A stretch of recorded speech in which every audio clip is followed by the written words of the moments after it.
नमस्कार दोस्तों, the real story में आपका स्वागत है। आज हम बात करेंगे एक ऐसे सवाल की जो ना सिर्फ आपके रसोई घर को हिला रहा है, बल्कि भारत और अमेरिका के बीच $500 बिलियन के व्यापार समझौते को भी खतरे में डाल रहा है। सवाल है, क्या अमेरिकी गायों का दूध मांसाहारी है? जी हाँ, आपने सही सुना। दूध जो भारत में पवित्रता और आस्था का प्रतीक है, उस पर अब नॉन वेज का ठप्पा लगने की बात हो रही है। आखिर क्यों भारत ने इस दूध के आयात को ठुकरा दिया? क्या ये सांस्कृतिक जंग है या छोटे किसानों की आजीविका बचाने की लड़ाई? तो चलिए इस सनसनीखेज कहानी को शुरू से अंत तक समझते हैं।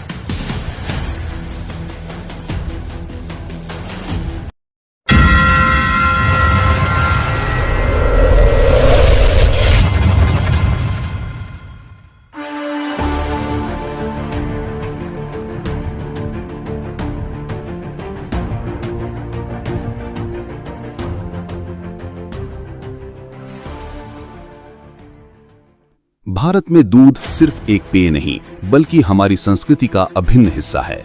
मंदिरों में पंचामृत, घरों में घी और सुबह की चाय में दूध, ये हमारी जिंदगी का हिस्सा है। हमारे यहाँ गाय को माता माना जाता है और उसका दूध पवित्र है। लेकिन अमेरिका में वहाँ की कहानी कुछ और है। द सिएटल टाइम्स की 2004 की एक रिपोर्ट और हाल की खबरों के मुताबिक अमेरिकी डेयरी फार्म्स में गायों को मछली का चूरा, सुअर और घोड़े का खून और यहाँ तक कि मुर्गियों की बीट तक खिलाई जाती है। क्यों? क्योंकि ये सस्ता है और दूध का उत्पादन बढ़ता है। लेकिन सोचिए, अगर ये दूध भारत आए तो क्या हम इसे अपनी पूजा में इस्तेमाल कर पाएंगे? क्या आप ऐसा दूध अपनी चाय में डालना चाहेंगे? अमेरिका का कहना है कि ये चारा पूरी तरह सुरक्षित है और दूध की गुणवत्ता पर कोई असर नहीं डालता। लेकिन भारत में ये बात किसी को हजम नहीं हो रही। ग्लोबल ट्रेड रिसर्च इंस्टीट्यूट के अजय श्रीवास्तव ने हाल ही में कहा, भारत के लिए दूध सिर्फ भोजन नहीं, आस्था है। मांसाहारी चारा से बना दूध हमारे लिए स्वीकार्य नहीं है। और दोस्तों, ये बात सिर्फ धार्मिक नहीं है, बल्कि आर्थिक भी है। आइए इसकी गहराई में जाएं। अब बात करते हैं उस बड़े खेल की जिसका नाम है फ्री ट्रेड अग्रीमेंट। जुलाई 2025 तक की ताजा खबरों के मुताबिक भारत और अमेरिका 2030 तक $500 बिलियन का व्यापार लक्ष्य हासिल करना चाहते हैं। लेकिन इस दूध का मुद्दा बन गया है एक मोटा रोड़ा। अमेरिका चाहता है कि भारत अपनी डेयरी बाजार को पूरी तरह खोल दे। उनके पास दुनिया का दूसरा सबसे बड़ा डेयरी उद्योग है, जो हर साल 100 मिलियन टन दूध पैदा करता है। लेकिन भारत ने साफ कह दिया, बिना शाकाहारी सर्टिफिकेशन के एक बूंद दूध भी नहीं आएगा। नवंबर 2024 में भारत ने अपने डेयरी आयात नियमों को और सख्त किया। FSSAI ने प्रस्ताव रखा कि अगर दूध मांसाहारी चारा खाने वाली गायों से आता है तो उसे नॉन वेज सिंबल के साथ बेचा जाए। लेकिन अमेरिकी डेयरी कंपनियां भड़क गईं। उनका कहना है, दूध तो दूध है, चाहे गाय कुछ भी खाए। इतना ही नहीं, अमेरिका ने विश्व व्यापार संगठन WTO में भारत के इस रुख को अनुचित व्यापार बाधा बताकर शिकायत भी दर्ज की है। लेकिन भारत ने जवाब दिया, हमारी संस्कृति, हमारी शर्तें। तो क्या भारत अपने नियमों पर अडिग रहेगा या दबाव में झुकेगा? अब आते हैं भारत के उन 8 करोड़ छोटे किसानों पर जो इस देश की डेयरी अर्थव्यवस्था की रीढ़ हैं। भारत दुनिया का सबसे बड़ा दूध उत्पादक देश है, जो हर साल 239 मिलियन टन दूध पैदा करता है। ये उद्योग न सिर्फ 2.5 से 3% GDP में योगदान देता है, बल्कि लाखों परिवारों की रोजी रोटी चलाता है। लेकिन अगर अमेरिकी दूध सस्ते दामों पर भारतीय बाजार में आ गया तो क्या होगा? स्टेट बैंक ऑफ इंडिया की एक हालिया रिपोर्ट कहती है कि दूध की कीमतें 15% तक गिर सकती हैं, जिससे हमारे किसानों को हर साल 1.03 लाख करोड़ रुपए का नुकसान हो सकता है। सोचिए, वो छोटा सा किसान जो सुबह 4 बजे उठकर गायों को चारा डालता है, दूध निकालता है और साइकिल पर गांव-गांव डिलीवरी करता है, क्या वो अमेरिकी डेयरी दिग्गजों से मुकाबला कर पाएगा?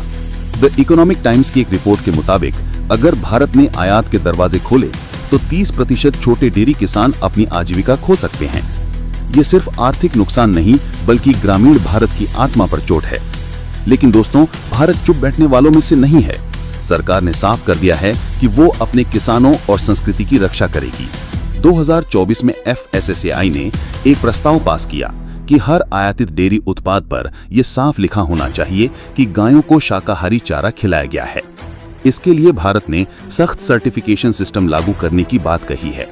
जुलाई 2025 तक की ताजा खबरों के मुताबिक भारत ने अमेरिका से कहा है कि वो हर डेयरी शिपमेंट के साथ शाकाहारी स्रोत का प्रमाण दे, लेकिन अमेरिकी कंपनियां इसे लागत बढ़ाने वाला कदम बता रही हैं। कुछ विशेषज्ञ कहते हैं कि अमेरिका शायद एक अलग सर्टिफिकेशन सिस्टम बनाए जिसमें कुछ गायों को सिर्फ शाकाहारी चारा खिलाया जाए। लेकिन सवाल यह है कि क्या यह सिस्टम विश्वसनीय होगा और क्या यह इतना सस्ता होगा कि अमेरिकी दूध भारतीय बाजार में टक्कर दे सके। द हिंदू की एक हालिया रिपोर्ट के मुताबिक ऐसा सिस्टम लागू करने में अमेरिकी डेयरी उद्योग को हर साल $2 बिलियन का अतिरिक्त खर्च आएगा। तो क्या अमेरिका भारत की शर्तें मानेगा? दोस्तों, ये जंग सिर्फ भारत और अमेरिका तक सीमित नहीं है। वैश्विक डेयरी बाजार में न्यूजीलैंड, ऑस्ट्रेलिया और यूरोप जैसे देश भी अपनी जगह बनाना चाहते हैं। लेकिन भारत का डेयरी उद्योग इन सब से अलग है, क्योंकि ये बड़े कारखानों से नहीं बल्कि छोटे छोटे किसानों से चलता है। अगर भारत ने अपने दरवाजे खोले तो न सिर्फ अमेरिकी दूध बल्कि बाकी देशों के डेयरी उत्पाद भी बाजार में घुस सकते हैं। बिजनेस स्टैंडर्ड की एक रिपोर्ट कहती है कि भारत का डेयरी बाजार 2027 तक $350 बिलियन का हो सकता है। ऐसे में भारत क्यों अपनी ताकत को कमजोर करे? भारत सरकार ने कुछ कदमों की घोषणा की है, जैसे डेयरी किसानों के लिए ज्यादा सब्सिडी, कोऑपरेटिव मॉडल को बढ़ावा और आयात पर ऊंचा टैरिफ। लेकिन सवाल ये है कि क्या ये कदम हमारे किसानों को लंबे समय तक बचा पाएंगे? और क्या भारत को व्यापार समझौते के लिए अपनी सांस्कृतिक शर्तों पर समझौता करना चाहिए? तो दोस्तों, ये थी नॉन वेज दूध की पूरी कहानी। एक तरफ अमेरिका का दबाव, दूसरी तरफ भारत की संस्कृति और 8 करोड़ किसानों की आजीविका। ये सवाल सिर्फ दूध का नहीं बल्कि हमारी पहचान, हमारे मूल्यों और हमारे भविष्य का है। आप क्या कहते हैं?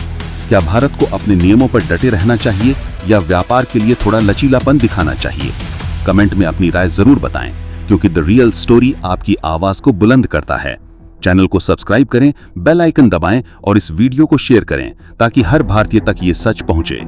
अगली बार फिर मिलेंगे एक और धमाकेदार कहानी के साथ।